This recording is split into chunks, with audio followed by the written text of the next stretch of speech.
রোজ রোজ এক রকমের তরকারি মেয়ে আর খেতে পারছে না। খিচুড়ি, রোজ ডালিয়ার খিচুড়ি, নাহলে চালের খিচুড়ি। তার জন্য আজকে একটু সুজি রান্না করব সবজি দিয়ে, কিন্তু যেহেতু তেল একদমই কম দিতে হবে সেটার জন্য ব্যবস্থা আছে। তা আমি একটু আলু কেটে নিলাম, পটল কেটে নিলাম, একটু মিষ্টি আলুও দিয়েছি, এই যে রাঙা আলু যাকে বলে, একটু কাঁচা কুমড়ো দিয়ে দিচ্ছি, দিয়ে ভালো করে কেটে নিলাম, নিয়ে এগুলোকে ভালো করে ধুয়ে নেব। গাজরও দিয়েছি, পটলও দিয়েছি। এবার এগুলোকে ভালো করে ধুয়ে জলটাকে ঝরিয়ে নেব। এই যে রেখে দিয়েছি। আর আমি সুজিটাকে ভালো করে ভেজে নিচ্ছি, খুব লাল করব না, মোটামুটি সুজিটা ভেজে নেব।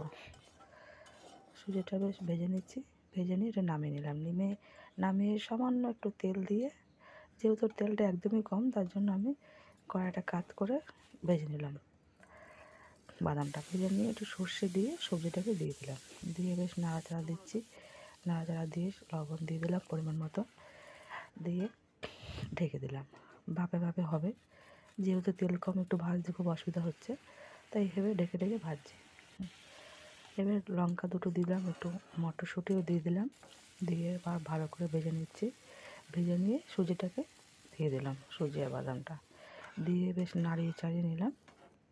নাড়িয়ে চাড়িয়ে নিয়ে একটু চিনিও দিয়ে দিলাম। চিনিটা দেওয়ার পর আবার একটু নাড়িয়ে নিলাম, নিয়ে একটু জল একটু পরিমাণ মতন বেশি দিচ্ছি পরিমাণের থেকে। এবার এটাকে ভালো করে নাড়িয়ে চাড়িয়ে ঢেকে দেবো।